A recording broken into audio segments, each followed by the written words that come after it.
The judgment falls. The crystalline halls of the Galactic Assembly echoed with the weight of finality. Representatives from 612 species sat in their designated sectors, each one casting the same vote that would seal humanity's fate. The massive holographic display showed the tally in stark, unforgiving numbers. 612 to 0. Unanimous.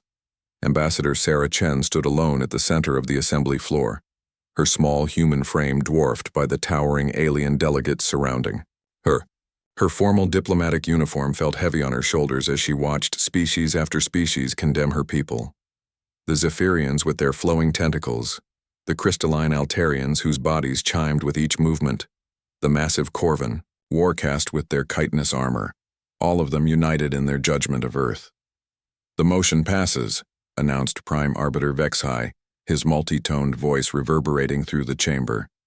The ancient ethereal's form shimmered like heat, waves as he spoke.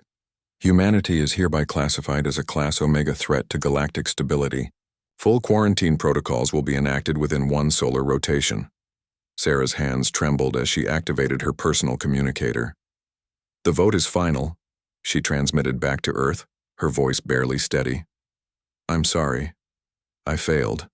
The accusations had come suddenly, building over months of careful investigation by the Assembly's Science Division. Humans, they claimed, were not just another sapient species seeking membership in the galactic community. They were something far more dangerous, reality manipulators who unconsciously bent probability and physics around themselves. The evidence was overwhelming. Impossible human victories in conflicts that should have been lost. Technological breakthroughs that defied mathematical probability.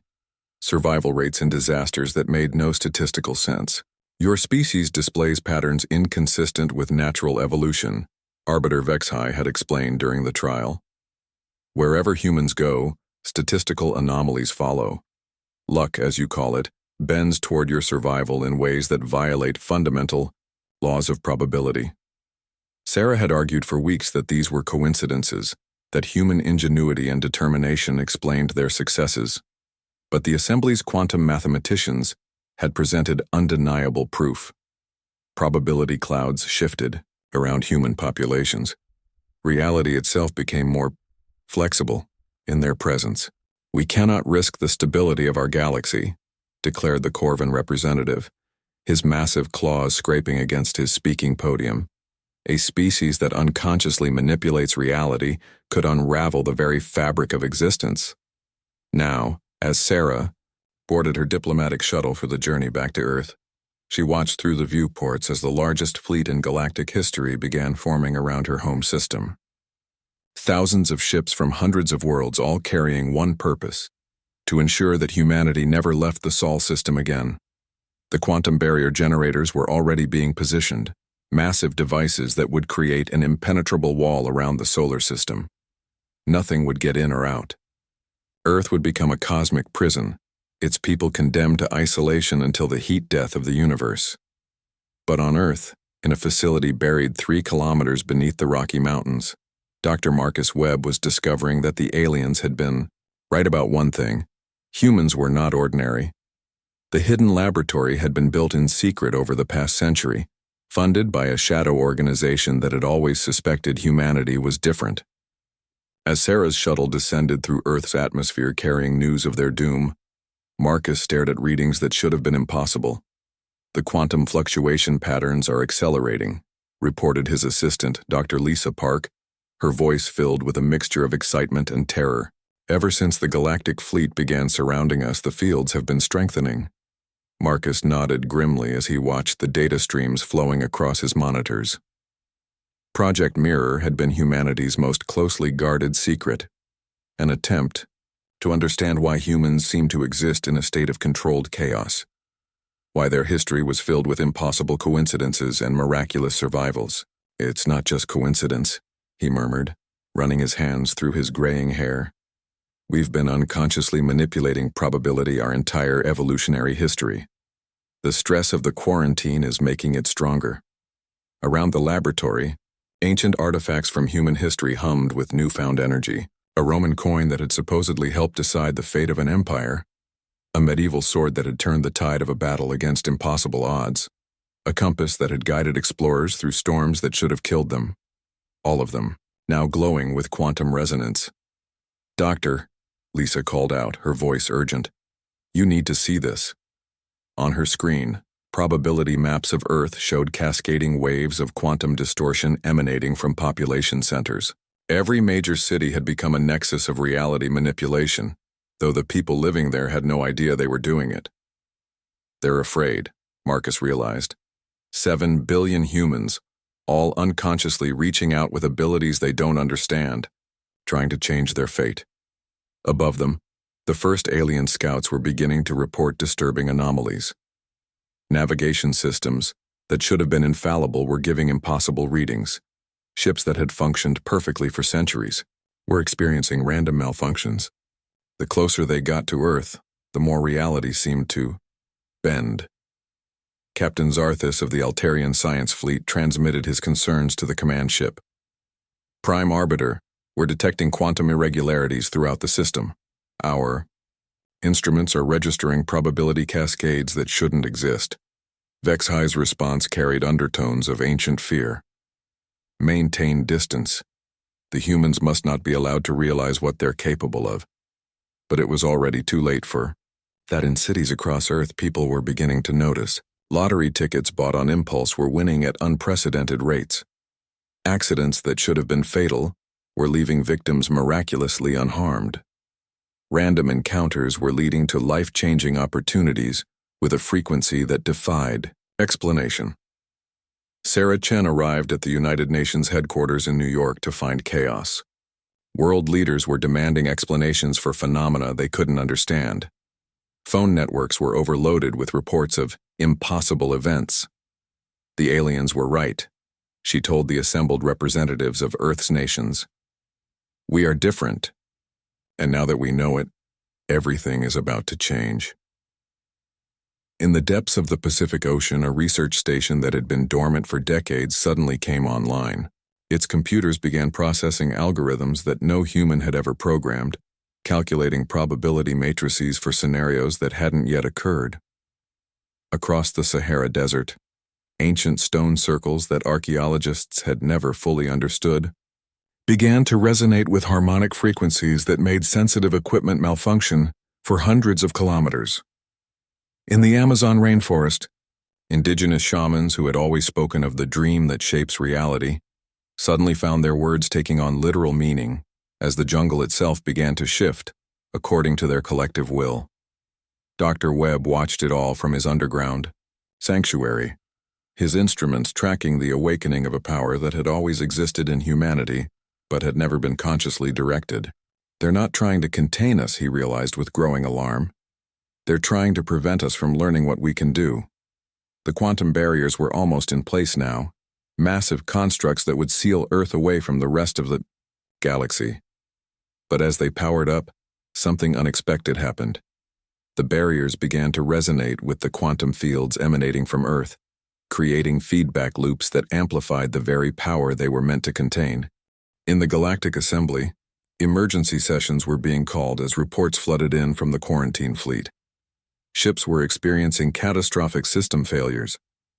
Navigation computers were calculating impossible routes through space-time. Some vessels were simply vanishing from sensor readings, only to reappear in locations that violated every known law of physics. "The containment is failing," reported Admiral Thexmore of the combined fleet. "The barriers are not containing the anomalies, they're focusing them." Prime Arbiter Vexhi felt something he had not experienced in his 1,000-year lifespan: true fear. The ethereals had once been reality manipulators themselves eons ago, before they had transcended physical form. They knew the dangers of uncontrolled probability manipulation better than any other species. If the humans achieve conscious control, he whispered to his inner council, they could reshape the galaxy itself. Back on Earth, in laboratories and research centers around the world, scientists were beginning to make connections. The strange readings, the impossible coincidences, the way human history seemed to be guided by forces beyond normal causation, it all pointed to one incredible conclusion. Humanity had evolved not just as a sapient species, but as masters of quantum probability. Every human carried the potential to influence reality at the most fundamental level, usually without even knowing it. Dr. Webb's facility had become the epicenter of humanity's awakening. As news of their situation spread, volunteers arrived from around the world, physicists, mathematicians, philosophers, and ordinary people who had always suspected they were somehow different. "We need to learn control," Marcus told his growing team. "The aliens are terrified of what we might become if we figure out how to use this power consciously." Sarah Chen arrived at the facility as alarms began sounding throughout the complex. The quantum fields around Earth were reaching critical thresholds. The alien fleet was reporting complete system failures as reality itself began to break down around them. "How long do we have?" she asked. Marcus looked at his displays, watching probability cascades building toward an inevitable crescendo. Based on current progression rates, the quantum fields will reach critical mass within 72 hours. After that, either we learn to control this power, or it controls us. The ancient artifacts in the laboratory were now glowing so brightly they hurt to look at directly. Computer systems were processing data faster than their hardware should have allowed, and outside, the first signs of large-scale reality distortion were becoming visible to the naked eye.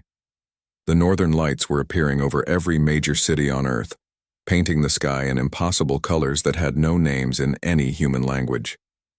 Ocean tides were moving in patterns that defied gravitational mechanics. Weather systems were forming geometric shapes that meteorology couldn't explain. "They voted against us," Sarah said quietly, watching the displays that showed the alien fleet's growing panic. "But they might have just given us the push we needed to become something incredible."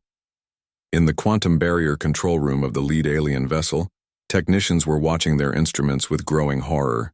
The barriers weren't containing anything. They were creating a resonance chamber that was amplifying human consciousness across the entire planet. 7 billion human minds, all unconsciously reaching toward the same goal of survival and freedom, were beginning to synchronize their reality-shaping abilities. The vote had been unanimous, but the galaxy was about to learn that voting against humanity and containing humanity were two very different things. The last stand begins. The quantum resonance reached critical mass at exactly 1427 GMT on a Tuesday that would be remembered as the day humanity discovered its true nature. Dr. Marcus Webb felt it first. A sudden shift in the laboratory's quantum fields that made his instruments scream warnings across every frequency. Around the world, 7 billion human minds simultaneously touched the fabric of reality and found it surprisingly malleable. "It's happening," Lisa Park whispered from her monitoring station. "The synchronization event is beginning. Above Earth's atmosphere, the alien quarantine fleet experienced what their databases would later classify as Probability Storm Alpha, the first recorded instance of an entire species achieving conscious reality manipulation simultaneously." Captain Zarthis of the Altarian Science Fleet watched in fascination and terror as his ship's quantum core began operating at 347% efficiency, a mathematical impossibility that was nevertheless happening right in front of him. "Command, our fusion reactors are producing more energy than they consume. Our computers are solving calculations that would normally take centuries. Something is fundamentally wrong with physics in this system." Prime Arbiter Vexhai received similar reports from every ship in the fleet. Navigation systems were plotting courses through dimensions that didn't exist. Weapon systems were generating power levels that exceeded their theoretical maximums. Some vessels were reporting that their crews were aging backwards, while others found their hull plating spontaneously upgrading itself to materials that hadn't been invented yet. "The humans have achieved cascade resonance," Vexhai reported, to the emergency session of the Galactic Assembly. "They are no longer unconsciously manipulating probability. They are becoming conscious architects of reality itself." On Earth, the awakening was both beautiful and terrifying. In New York City, Sarah Chen stood on the observation deck of the United Nations building and watched as the city's skyline began to shift. Buildings were growing taller without construction, their architecture flowing like liquid metal into impossible spirals and geometric patterns that somehow made perfect structural sense. The collective unconscious is rewriting the rules, she transmitted to Dr. Webb's facility. People are dreaming the city into new forms. In London, Big Ben began chiming melodies that hadn't been composed yet, but sounded hauntingly familiar to everyone who heard them. The Thames flowed uphill for exactly 17 minutes before returning to normal, carrying with it fish that belonged to species that had been extinct for millions of years. Tokyo's electronic billboards displayed messages in languages that didn't exist, but every human who read them understood them perfectly. The city's trains began running on schedules that allowed them to arrive at their destinations before they departed, without creating any paradoxes. Dr. Webb's underground facility had become the unofficial coordination center for humanity's transformation. Scientists, philosophers, artists, and ordinary people with unusual experiences had gathered from around the world, drawn by an unconscious understanding that this was where humanity's future would be decided. We need to understand what's happening to us. Marcus addressed the assembled crowd through the facility's communication systems. Every human on Earth is somehow connected to a quantum field that allows us to influence probability at the fundamental level. But this power isn't random, it responds to focused intention.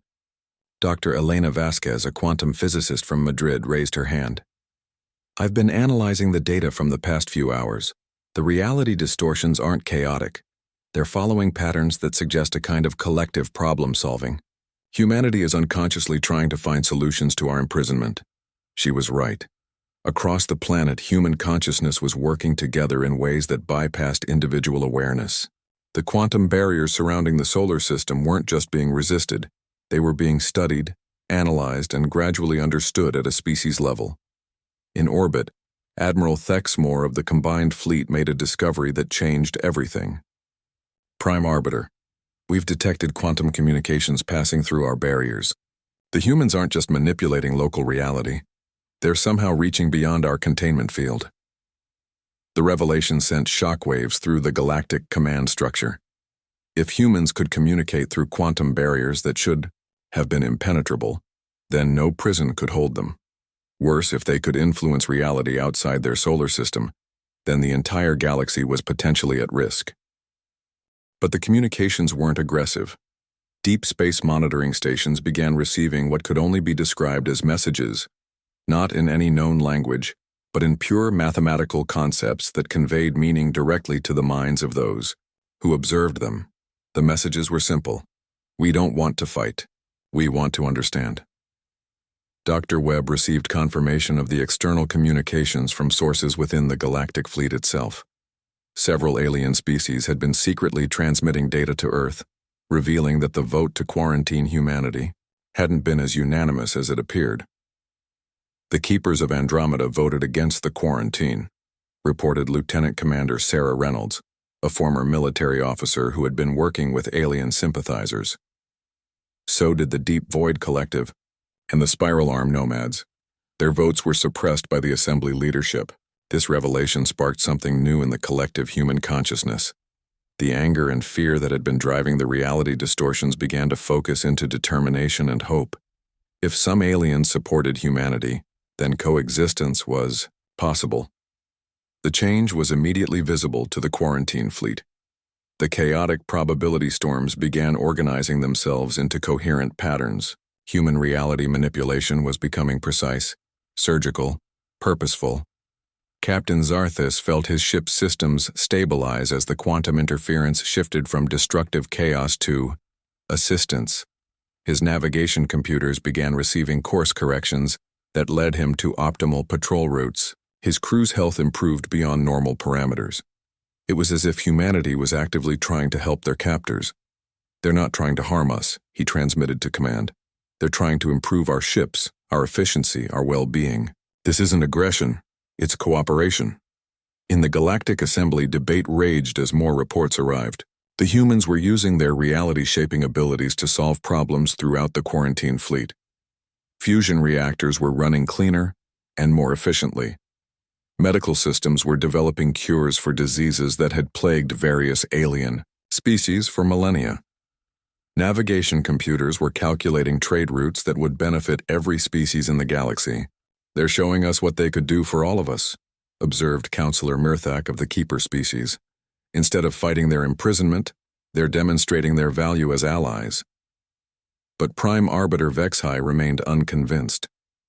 AE, species that can rewrite reality cannot be trusted.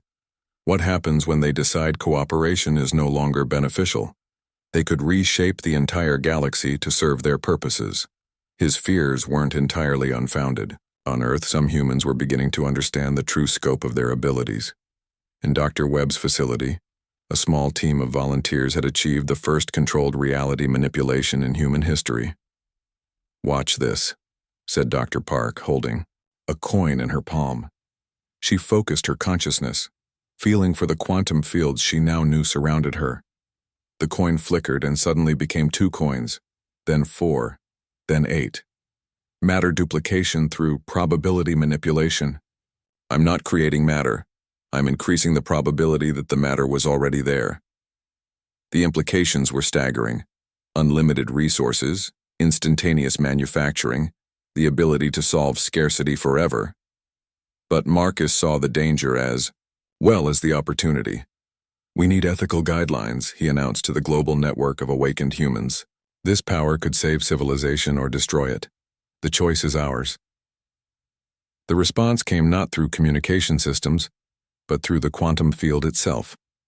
7 billion human minds touched briefly on a single question. What kind of species do we want to become?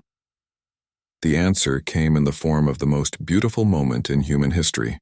Across the planet, every human simultaneously experienced a vision of what they could build together. Cities that existed in harmony with nature, technology that served life rather than consuming it, art and music and literature that touched the deepest parts of the soul, exploration and discovery that expanded consciousness throughout the universe. It was a vision of humanity as gardeners of reality, using their abilities to nurture and improve rather than dominate and control. The vision was so powerful that it resonated beyond Earth itself. Every sapient being within 100 light-years felt an echo of it, a glimpse of what the galaxy could become if fear was replaced with cooperation. In the quarantine fleet, alien crews began to petition their commanders for direct communication with Earth. The Altarians were fascinated by humanity's approach to reality manipulation, so different from the destructive uses they had imagined. The Corvin Warcast found themselves inspired by the human vision of strength through protection, rather than conquest. Even some ethereals began to reconsider their position. Vexhai received a private communication from Elder Quindar, one of the most ancient of their kind. "We made this mistake before," the Elder warned. "Eons ago, we feared our own abilities and sought to suppress them. It nearly destroyed us. These humans may have found a better path. But the moment of choice was approaching rapidly.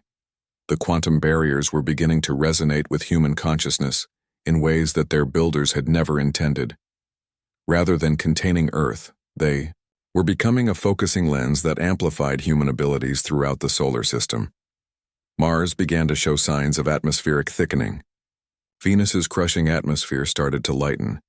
Even the gas giants began developing stable weather patterns that defied meteorological explanation.